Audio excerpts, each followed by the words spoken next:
The 14 most shocking comments from Trump's Charlottesville news conference.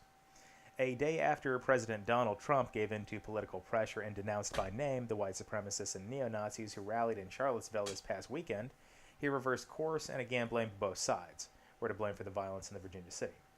Here are Trump's 14 most inflammatory and bizarre statements on why he wanted to wait 2 days to denounce the racist groups. I wanted to make sure, unlike most politicians, that what I said was correct, not make a quick statement. The statement I made on Saturday, the first statement, was a fine statement, but you don't know statements that direct unless you know the facts. Or you don't make statements that direct unless you know the facts. It takes a little while to get the facts, and I want to know the facts. He's a friend of mine, but Mr. Bannon came on very late. You know that. I went through 17 senators, governors, and I won all the primaries. Mr. Bannon came on much later than that, and I like him. He's a good man. He is not a racist, I can tell you that. He is a good person. He actually gets a very unfair press in that regard. I watched those very closely, much more closely than you people watched it, and you had a group on one side that was bad, and you had a group on the other side that was also very violent. And nobody wants to say that, but I'll say it right now. You had a group on the other side that came charging in without a permit, and they were very, very violent. Not all those people were neo-Nazis, believe me. Not all those people were white supremacists by any stretch. Those people were also there because they wanted to protest the taking down of a statue of Robert E. Lee. You had a group on one side, and you had a group on the other, and they came at each other with clubs, and it was vicious, and it was horrible.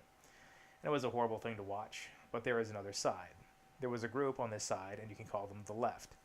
You've just called them the left, that came violently attacking the other group. So you can say what you want, but that's the way it is. Well, I do think there's blame. Yes, I think there's blame on both sides. You look at both sides, and I think there's blame on both sides. And I have no doubt about it, and you don't have any doubt about it either, but you also had people that were very fine people on both sides. You had people in that group that were there to protest the taking down of, to them, a very, very important statue and the renaming of a park from Robert E. Lee to another name. Are we going to take down the statue because he was a major slave owner? Jesus Christ, this is tedious. Now, are we going to take down this statue?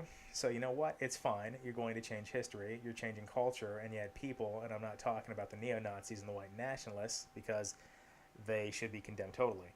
But you had many people in that group that were other than neo-Nazis and white nationalists, and the press had treated them absolutely unfairly. Now, in that other group also, you had some fine people, but you also had troublemakers, and you see them come with black outfits and with helmets and the baseball bats. You got, and you had, a lot of bad people in the other group. I'll be reaching out. I thought this statement put out, the mother's statement, that I thought was a beautiful statement. I must tell you, it was something that I really appreciated. I thought it was terrific, and really under the kind of stress that she's under. Jesus Christ, I'm sick of reading this. It summarized it very poorly because it just repeated the same phrases over and over. But whatever, that gets the point across.